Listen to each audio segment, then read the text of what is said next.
ఓం శాంతి 18/3/2026 మధురాతి మధురమైన సర్వీసబుల్ పిల్లలు, సేవలో విఘ్నాలు కలిగేటువంటి పనులేవీ చేయకండి. ప్రశ్న: సంగమ యుగంలో పిల్లలైన మీరు పూర్తిగా యాక్యురేట్గా తయారవ్వాలి. యాక్యురేట్గా ఎవరవ్వగలరు?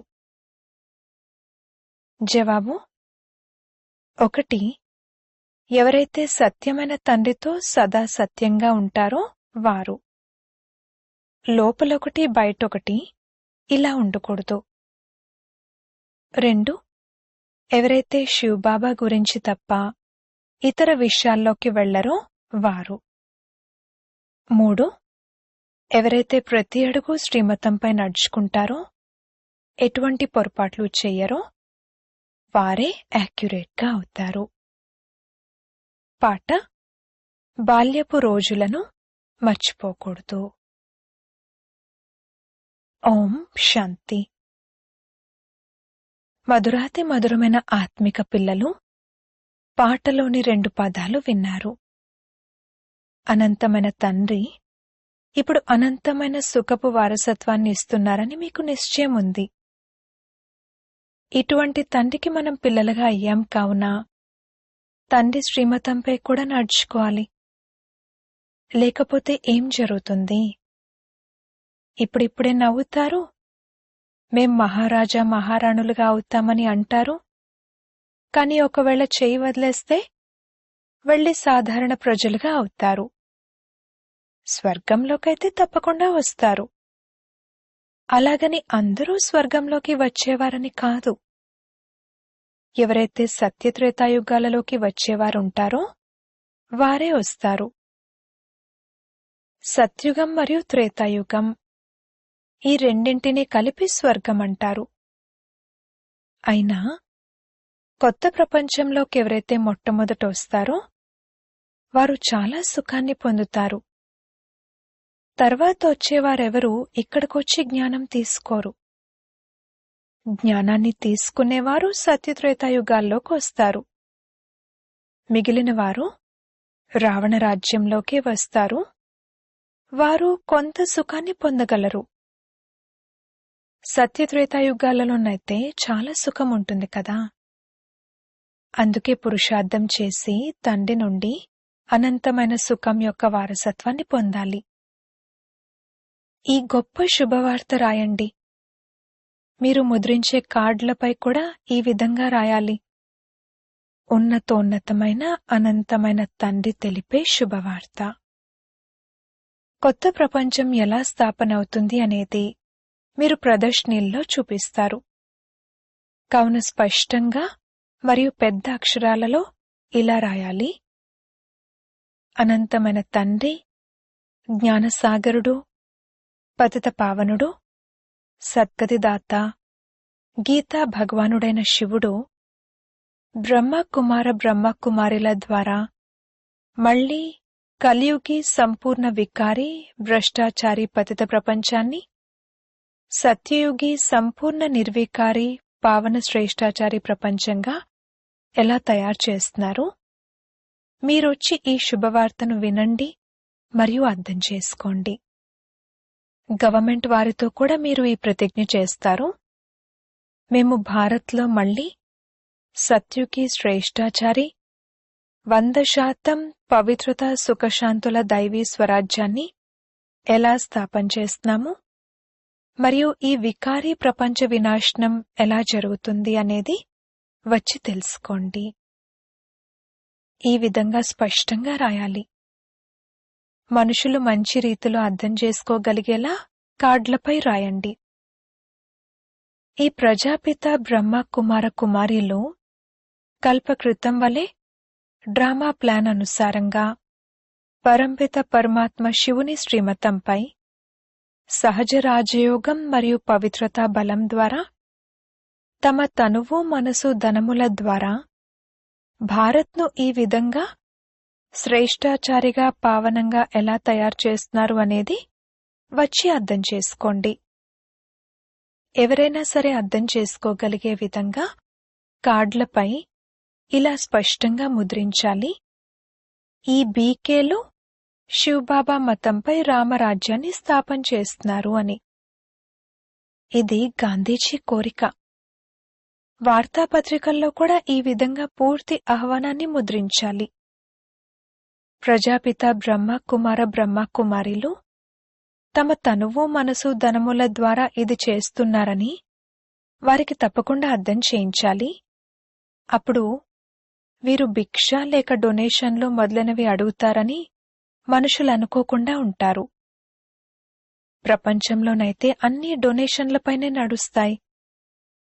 ఇక్కడ మీరు బీకేలైన మేము మా తనువు మనసు ధనములతో చేస్తున్నామని అంటారు. స్వయమే స్వరాజ్యాన్ని తీసుకుంటాం కావున తప్పకుండా సొంత ఖర్చే పెట్టుకుంటాము. ఎవరైతే కృషి చేస్తారో వారికే 21 జన్మల కోసం వారసత్వం లభిస్తుంది. భారతవాసులే 21 జన్మల కొరకు శ్రేష్టాచారులుగా డబల్ కిరీటదారులుగా అవుతారు. ఈ లక్ష్మీనారాయణలు డబల్ కిరీటదారులు కదా. ఇప్పుడైతే ఏ కిరీటమూ మిగల్లేదు. కావునిది మంచి రీతిలో అర్థం చేయించాల్సి ఉంటుంది. తండ్రి అర్థం చేయిస్తున్నారు, ఈ విధంగా రాయండి. అప్పుడు బీకేలేం చేస్తున్నారు అనేది పాపం వారికి తెలుస్తుంది. పెద్దవారి నుండి శబ్దం వ్యాపిస్తే పేదవారి నుండి కూడా వింటారు. లేకపోతే పేదవారి మాటలు ఎవరూ వినరు. షావుకార్ల శబ్దం వెంటనే వ్యాపిస్తుంది. మేము విశేషంగా భారత్ను స్వర్గంగా తయారు చేస్తున్నాము, మిగిలిన వారందరినీ శాంతిధామానికి పంపిస్తాము అని మీరు నిరూపించి తెలియజేస్తారు. ఇలా అర్థం చేయించాలి. భారత్ 5000 సంవత్సరాల క్రితం ఈ విధంగా స్వర్గంగా ఉండేది. ఇప్పుడిది కలియుగం, అది సత్యుగంగా ఉండేది. మరిప్పుడు చెప్పండి, సత్యుగంలో ఎంతమంది మనుషులుండేవారు? ఇప్పుడిది కలియుగాంతం. ఇది అదే మహాభారత మహాభారీ యుద్ధం. ఇంకే సమయంలోనూ ఇటువంటి యుద్ధం జరగనే లేదు. అంతిమంలో 3వ ప్రపంచ యుద్ధం జరిగింది. ప్రయత్నిస్తూ ఉంటారు కదా. ఇప్పుడైతే అటామిక్ బాంబులు తయారు చేస్తూ ఉంటారు. ఎవ్వరి మాట వినరు. మీరు తయారు చేసిన బాంబులన్నీ సముద్రంలో వేసినట్లయితే మేం కూడా తయారు చేయము. మీరు బాంబులు పెట్టుకుంటూ మేం మాత్రం తయారు చేయకూడదంటే అదెలా కుదురుతుంది అని అంటారు. కాని ఈ విధి తయారు చేయబడి ఉందని పిల్లలైన మీకు తెలుసు. వారికి ఎంత చెప్పినా అర్థం చేసుకోరు. వినాశనం జరగకపోతే రాజ్యం ఎలా చేస్తారు? పిల్లలైన మీకైతే నిశ్చయం ఉంది కదా. ఎవరైతే సంశయబుద్ధి కలవారుంటారో వారు పారిపోతారు, ద్రోహులుగా అయిపోతారు. తండ్రికి చెందినవారుగా అయ్యి మళ్లీ ద్రోహులుగా అవ్వకూడదు. మీరైతే శివబాబాను స్మృతి చేయాలి. ఇతర విషయాలతో ఏం లాభం ఉంటుంది? సత్యమైన తండ్రితో సత్యంగా ఉండాలి. లోపలొకటి బయటొకటి పెట్టుకున్నట్లయితే తమ పదవిని భ్రష్టం చేసుకుంటారు, తమను తామే నష్టపరుచుకుంటారు. కల్పకల్పాంతరాలకు ఇక ఎప్పటికీ ఉన్నత పదవిని పొందలేరు. అందుకే ఈ సమయంలో చాలా యాక్యురేట్గా తయారవ్వాలి. ఎటువంటి నిర్లక్ష్యం చేయకూడదు. ఎంత వీలైతే అంత శ్రీమతంపై నడుచుకోవాలి. నిరంతర స్మృతి అయితే చివర్లో ఉంటుంది. ఒక్క తండ్రి తప్ప ఇంకెవ్వరి స్మృతి ఉండకూడదు. అంతిమ సమయంలో ఎవరైతే స్త్రీని స్మరిస్తారో అని కూడా అంటూ ఉంటారు. ఎవరిపైనైతే మోహం ఉంటుందో వారు గుర్తుకొస్తారు. మున్ముందు మీరెంత సమీపంగా వస్తూ ఉంటారో అంతగా సాక్షాత్కారాలు కలుగుతూ ఉంటాయి. నీవు ఫలానా ఫలానా పనులు చేశావు అని బాబా ప్రతి ఒక్కరికి చూపిస్తారు. ప్రారంభంలో కూడా మీకు సాక్షాత్కారాలు కలిగాయి. ఎవరైతే శిక్షలు అనుభవించేవారో వారు చాలా ఆర్తనాదాలు చేసేవారు. బాబా అంటారు, మీకు చూపించేందుకని వాళ్ల శిక్షలను 100 రెట్లు తగ్గించి చూపించాను. పిల్లలైన మీరు తండ్రి సేవలో విఘ్నాలను కలిగించేటువంటి పనులేవీ చేయకూడదు. ఈ విధంగా నీవు తండ్రి సేవలో చాలా విఘ్నాలను కలిగించి నష్టపరిచావు అని చివర్లో కూడా మీకన్నీ సాక్షాత్కారమవుతాయి. అది ఆసురీ సాంప్రదాయం కదా. ఎవరైతే విఘ్నాలను కలిగించారో వారికి చాలా శిక్షలు లభిస్తాయి. శివ్ బాబాది చాలా పెద్ద దర్బారు. రైట్ హ్యాండ్గా అనగా కుడి భుజంగా ధర్మరాజ్ కూడా ఉన్నారు. అవి హద్దులోని శిక్షలు. ఇక్కడైతే 21 జన్మల కొరకు నష్టం వాటిల్లుతుంది. పదవి భ్రష్టమైపోతుంది. తండ్రి ప్రతి విషయంలోనూ అర్థం చేయిస్తూ ఉంటారు. మాకు తెలియదు అని ఎవ్వరూ అనకూడదు. అందుకే బాబా అన్ని రకాలుగా సావధానపరుస్తూ ఉంటారు. బాబా చూస్తూ ఉంటారు ప్రతి ఒక్క సెంటర్ నుండి ఎంతమంది పారిపోయారు అని. అటువంటి వారు విసిగిస్తారు, వికార్లుగా అయిపోతారు. స్కూల్లో అయితే పూర్తిగా చదువుకోవాలి, లేకపోతే ఏం పదవిని పొందుతారు? పదవిలో చాలా తేడా వచ్చేస్తుంది. ఎలాగైతే ఇక్కడ దుఃఖధామంలో ఒకరు ప్రెసిడెంట్గా ఉంటారు, ఒకరు షావుకారుగా ఉంటారు, ఒకరు పేదవారిగా ఉంటారు. అదే విధంగా అక్కడ సుఖధామంలో కూడా పదవులైతే నంబర్వారుగా ఉంటాయి. ఎవరైతే రాయల్ వివేకవంతులైన పిల్లలుంటారో వారు తండ్రి నుండి పూర్తి వారసత్వాన్ని తీసుకునేందుకు ప్రయత్నిస్తారు. ఇది మాయ యొక్క బాక్సింగ్ కదా. మాయ చాలా శక్తివంతమైనది. గెలుపోటములు జరుగుతూ ఉంటాయి. ఎంతమంది వస్తారు, మళ్లీ ద్రోహులుగా అయి వెళ్లిపోతారు. నడుస్తూ నడుస్తూ ఫెయిల్ అయిపోతారు. ఇదెలా సాధ్యమని చాలామంది అంటారు. గృహస్థ వ్యవహారంలో ఉంటూ పవిత్రంగా ఉండగలరని ఎప్పుడూ వినలేదు అంటారు. అరే, భగవాన్ వాచా కదా. కామం మహాశత్రువు. గీతలో కూడా ఈ పదాలున్నాయి కదా. సత్యుగంలో దైవీ గుణాలు కల మనుషులున్నారని, మరియు కలియుగంలో ఆసురి అవగుణాలు కల మనుషులున్నారని మీకు తెలుసు. ఆసురి గుణాలు కలవారు దైవీ గుణాలు కలవారి మహిమను పాడుతారు. ఎంత తేడా ఉంది! మనం ఎలా ఉండేవారమో, ఎలా తయారవుతున్నామో అనేది ఇప్పుడు మీరు అర్థం చేసుకున్నారు. ఇక్కడ మీరు అన్ని గుణాలను ధారణ చేయాలి.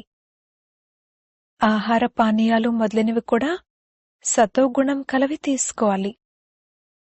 దేవతలకేం తినిపిస్తారు అనేది గమనించాలి. శ్రీనాథ్ ద్వారానికి వెళ్లి చూడండి. ఎంత సంపన్నమైన మరియు శుద్ధమైన భోజనం తయారవుతుంది. అక్కడుండేది వైష్ణవులు. కాని అక్కడ జగన్నాథ్పురిలో ఏం లభిస్తుందో చూడండి. అన్నము. అక్కడ వామ మార్గానికి చెందిన చాలా అశుద్ధమైన చిత్రాలున్నాయి.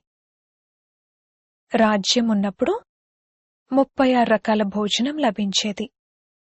కనుక శ్రీనాథ ద్వారంలో చాలా సంపన్నమైన భోజనం తయారవుతుంది.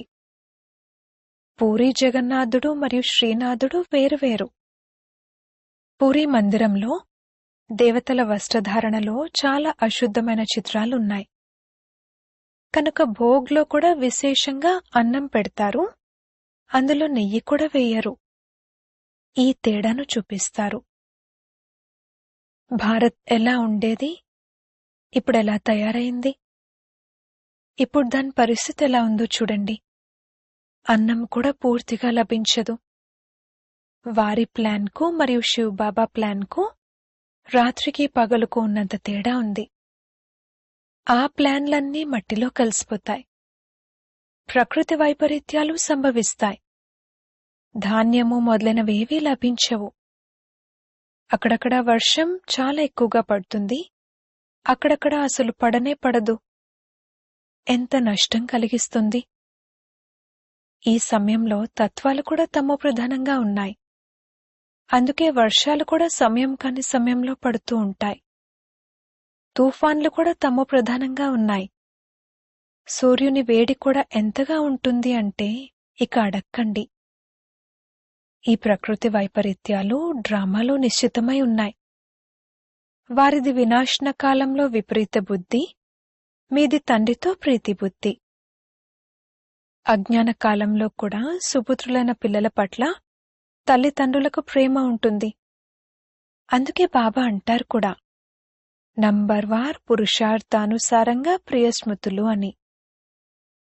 ఎంతెంతగా సేవ చేస్తారో అంతగా లభిస్తుంది. సేవైతే చేయాలి కదా.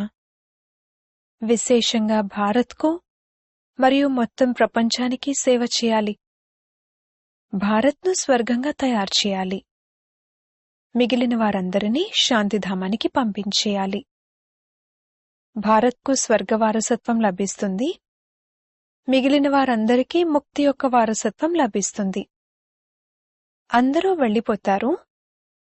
హాహాకారాల తర్వాత జై జయకారాలు జరుగుతాయి. ఎన్ని హాహాకారాలు జరుగుతాయి! ఇది అనవసరమైన రక్తసిక్తమైన ఆట. ప్రకృతి వైపరీత్యాలు కూడా వస్తాయి. అందరి మృత్యు జరగాల్సిందే. తండ్రి పిల్లలకు అర్థం చేయిస్తున్నారు, పూర్తి పురుషార్థం చేయండి. తండ్రితో సదా ఆజ్ఞాకారులుగా విశ్వాసపాత్రులుగా ఉండాలి. సర్వసబల్గా అవ్వాలి. కల్పకృతం ఎవరెటువంటి సేవ చేశారు అనేది సాక్షాత్కారమవుతూ ఉంటుంది. మీరు సాక్షిగా చూస్తూ ఉంటారు. మీరిప్పుడు స్వదర్శన చక్రధారులుగా అయ్యారు. సదా బుద్ధిలో స్వదర్శన చక్రం తిరుగుతూ ఉండాలి. మనం 84 జన్మలు ఈ విధంగా తీసుకున్నాము. ఇప్పుడు మనం ఇంటికి తిరిగి వెళ్తాము. తండ్రి కూడా గుర్తుండాలి, ఇల్లు కూడా గుర్తుండాలి, సత్యుగం కూడా గుర్తుండాలి. రోజంతా బుద్ధిలో ఇదే చింతన చేయాలి. ఇప్పుడు మనం విశ్వానికి మహారాజు కుమారులుగా అవుతాము. మనం శ్రీలక్ష్మిగా శ్రీనారాయణుడిగా అవుతాము. నష ఎక్కాలి కదా. బాబాకు నష ఉంటుంది. బాబా రోజూ ఈ లక్ష్మీనారాయణల చిత్రాన్ని చూస్తూ ఉంటారు. లోపల నష ఉంటుంది కదా. ఇక రేపు నేను వెళ్ళి ఈ శ్రీకృష్ణునిగా అవుతాను, అంతే. మళ్ళీ స్వయంవరం తర్వాత శ్రీనారాయణుడిగా అవుతాను. తతత్వం. మీరు కూడా అలా అవుతారు కదా. ఇది ఉన్నదే రాజయోగం, ప్రజాయోగం కాదు. ఆత్మలకు మళ్లీ తమ రాజ్యభాగ్యం లభిస్తుంది. పిల్లలు తమ రాజ్యాన్ని పోగొట్టుకున్నారు, ఇప్పుడు మళ్లీ రాజ్యాన్ని తీసుకుంటున్నారు. బాబా ఈ చిత్రాలు మొదలైన వాటిని పిల్లలైన మీరు చూసి సంతోషపడేందుకనే తయారు చేయిస్తారు. 21 జన్మల కొరకు మనం స్వర్గం యొక్క రాజ్యభాగ్యాన్ని పొందుతున్నాము. ఎంత సహజము! ఈ శివ్ బాబా ఈ ప్రజాపిత బ్రహ్మ ద్వారా ఈ రాజయోగాన్ని నేర్పిస్తారు. తర్వాత మనం వెళ్ళి అలా అవుతాము. చూడగానే సంతోషపు పాదరసం ఎక్కుతుంది. మనం తండ్రి స్మృతిలో ఉండటంతో విశ్వరాకుమారులుగా అవుతాము. ఎంత సంతోషముండాలి! బ్రహ్మ అంటారు, నేను కూడా చదువుకుంటున్నాను, మీరు కూడా చదువుకుంటున్నారు. ఈ చదువు తర్వాత మనం వెళ్ళి ఈ విధంగా అవుతాము. మొత్తం ఆధారమంతా చదువుపైనే ఉంది. ఎంతగా చదువుకుంటారో అంత సంపాదన జరుగుతుంది కదా. బాబా చెప్పారు, కొంతమంది సర్జన్లైతే ఎంత తెలివైన వారిగా ఉంటారంటే ఒక్క కేసుకు ₹1,00,000 కూడా సంపాదిస్తారు. బ్యారిస్టర్లలో కూడా ఈ విధంగా ఉంటారు. కొందరు చాలా సంపాదిస్తారు. కొందరిని చూస్తే వారి కోట్ కూడా చిరిగిపోయి ఉంటుంది. ఇది కూడా అటువంటిదే. అందుకే బాబా పదే పదే చెప్తున్నారు, పిల్లలు ఎటువంటి నిర్లక్ష్యం చేయకండి. సదా శ్రీమతంపై నడుచుకోండి. శ్రీ శ్రీ శివ్ బాబా ద్వారా మీరు శ్రేష్టంగా తయారవుతారు. పిల్లలైన మీరు తండ్రి నుండి అనేకసార్లు వారసత్వాన్ని తీసుకున్నారు మరియు పోగొట్టుకున్నారు. 21 జన్మల వారసత్వం అర్ధకల్పం కోసం లభిస్తుంది. అర్ధకల్పం అనగా 2500 సంవత్సరాలు సుఖాన్ని పొందుతారు.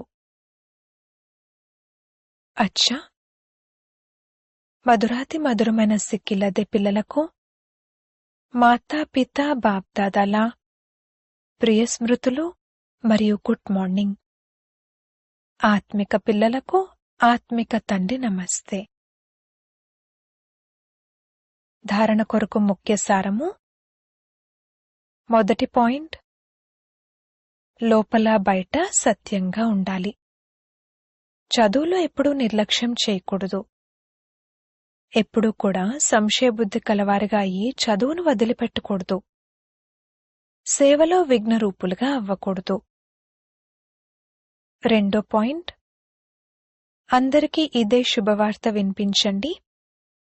మేము పవిత్రతా బలంతో శ్రీమతంపై మా తనువు మనసు ధనముల సహయోగంతో 21 జన్మల కొరకు భారత్ను శ్రేష్టాచారి డబల్ కిరీటధారులుగా తయారు చేసి సేవ చేస్తున్నాము.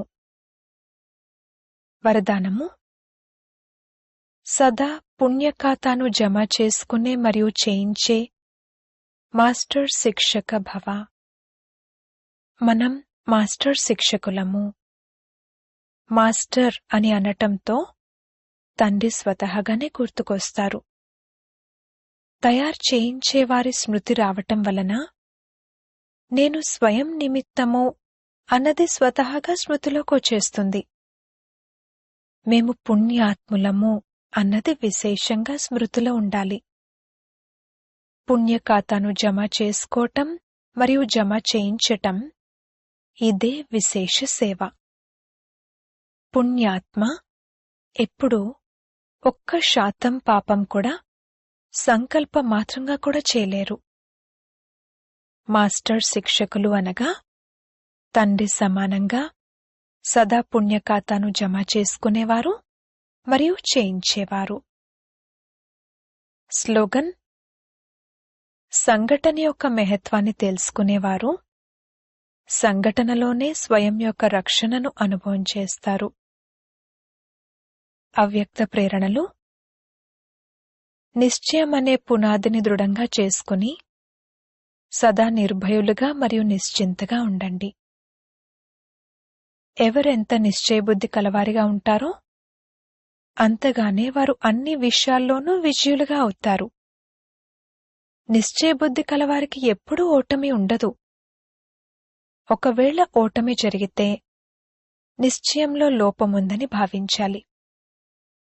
నిశ్చయబుద్ధి విజయరత్నాలలో నేను ఒక రత్నాన్ని అని స్వయాన్ని భావించాలి. ఏ విఘ్నమొచ్చినా దానిని పరీక్షగా భావించి దాటేయాలి. విషయాన్ని చూడకూడదు, దానిని పరీక్షగా భావించి పాస్ అవ్వాలి. ఓం శాంతి.